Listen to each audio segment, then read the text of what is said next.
Voici le Acer Swift 14 AI, un copilote plus PC. Je joue avec depuis le début de l'été et je peux vous le dire, une nouvelle ère autour de l'IA commence. L'Acer Swift 14 AI, c'est d'abord un physique. Le constructeur a opté pour des lignes épurées et pour une belle robe grise flanquée de ses logos.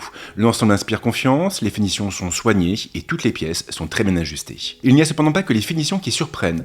Le Swift 14 AI a en effet une autre particularité, son poids. Il est très léger et il ne dépasse pas les 1,32 kg sur la balance. Le tout avec des dimensions compactes. Le Swift 14 AI pourra donc nous suivre partout, dans les amphis, chez les clients, en vacances. Rien à dire sur la connectique, elle est complète. Les ports sont au nombre de 5, 2 connecteurs USB-A 3.2 Gen 1, 2 connecteurs USB-C 4 et une prise combo casque plus micro. Les ports USB-C peuvent atteindre les 40 Gbps par seconde et ils seront aussi capables de charger le PC. La caméra frontale de son côté ressort légèrement du capot et elle forme comme une poignée. Elle servira donc de prise pour nous aider à ouvrir le PC.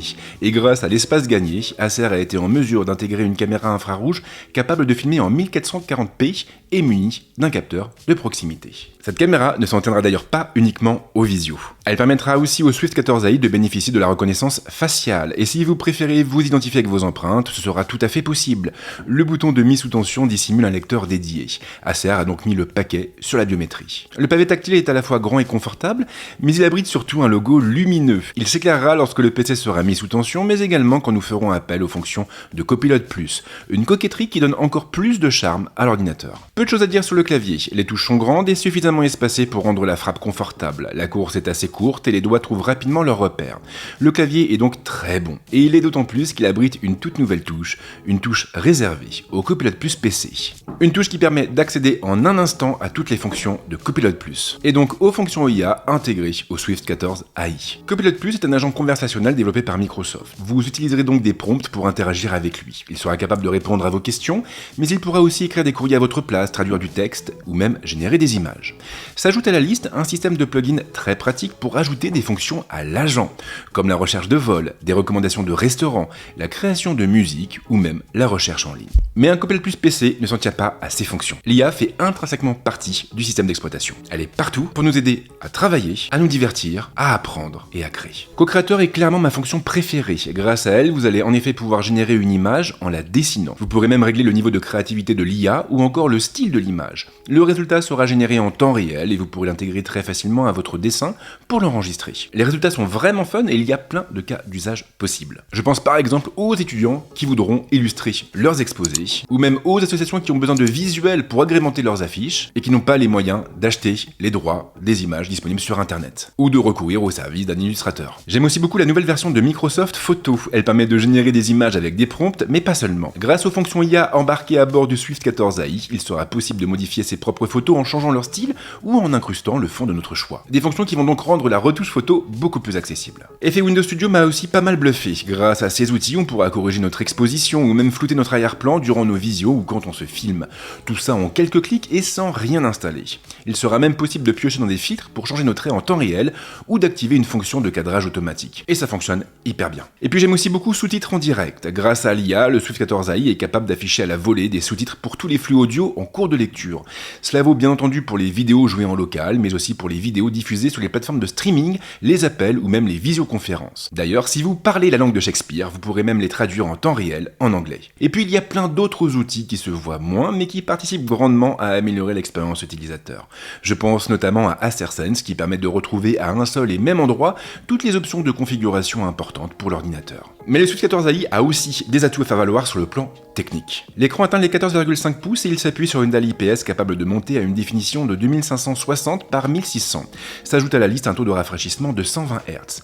Cet écran se montre très agréable à l'usage. Il est lumineux avec de beaux contrastes et des couleurs naturelles. Acer a également pensé à nos yeux. L'écran est certifié iSafe 2.0 et il émettra moins de lumière bleue pour préserver notre vue. La dalle sera également tactile sur certains modèles. La vraie nouveauté se trouve cependant ailleurs, plus précisément du côté du processeur. Ici, Acer a opté pour un Snapdragon X et donc pour la nouvelle puce de Qualcomm. Une puce tournée vers l'IA bien sûr, mais également vers les usages les plus gourmands. En France, le Swift 14 AI est animé par une puce Snapdragon X+. Elle regroupe 10 cœurs sur la partie CPU et son GPU peut déployer une puissance totale de 3,8 TFLOP. S'ajoute à la liste un NPU offrant une puissance de calcul de 45 TOPS. Et ça fonctionne très bien. Le Swift 14 AI a du répondant dans la vie de tous les jours, mais également sur de grosses applications ou encore en jeu. Il peut ainsi faire tourner Baldur's Gate 3 en 1080p en restant calé à 30 images par seconde.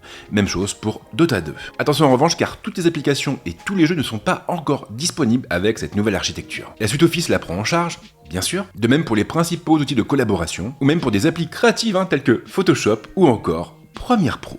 Cela étant, il y a encore pas mal de logiciels qui ne peuvent pas tourner sur Snapdragon X. Et il faudra sans doute encore un petit peu de temps pour que leurs éditeurs corrigent le tir. Vous avez d'ailleurs une page sur le site de Qualcomm qui liste toutes les applications compatibles avec ces nouvelles puces. Je vous la mets en description. Cela étant, le Snapdragon X n'a pas pour unique avantage sa puissance. Il consomme aussi moins d'énergie, beaucoup moins même. Le Swift 14 AI, par exemple, pourra tenir, d'après les données du constructeur, 26 heures avec une seule charge en lecture de vidéo.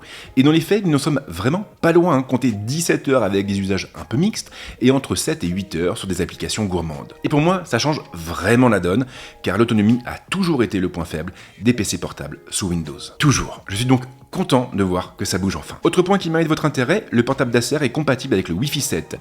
Il est donc prêt pour l'Internet de demain. Je n'ai en revanche pas pu le tester dans cette configuration, faute de box compatible. L'IA n'est pas nouvelle, elle nous accompagne depuis des décennies, mais jusque-là, personne n'y faisait attention. Elle était cachée dans nos voitures pour nous aider à rouler en sécurité, mais aussi dans nos appareils photo pour sublimer nos clichés. Ce compagnon silencieux nous a rendu bien des services, mais il se trouve désormais à un virage de son histoire. L'IA n'est plus cachée au fin fond de nos systèmes d'exploitation. Désormais, elle se trouve sous le feu des projecteurs. Mieux encore, à présent, nous avons des interfaces pour communiquer directement avec elle. Est-ce que c'est terrifiant? Sans doute un peu, mais c'est surtout très excitant. C'est excitant parce que l'IA va faire entrer l'informatique telle que nous la connaissons dans une toute nouvelle ère. Acer l'a bien compris et je pense que le Swift 14 AI fait partie de ces machines qui veulent nous montrer le chemin. Une chose semble sûre en tout cas, nous sommes en train de vivre un moment historique et j'ai vraiment hâte de voir ce que ça va donner. Merci de m'avoir suivi jusque-là et merci à Acer qui est partenaire de cette vidéo mais qui m'a laissé carte blanche pour parler de son produit comme je l'entends et avec mon ton habituel. J'espère en tout cas que ça vous a plu et si vous avez des questions bien sûr, les commentaires sont là pour ça. Quant à moi, je vous souhaite de passer une excellente semaine, un très bon week-end, voire même de très bonnes vacances pour les plus retardataires. Et c'est promis, on se retrouve très vite avec de nouveaux contenus, ici, mais également ailleurs. Ciao.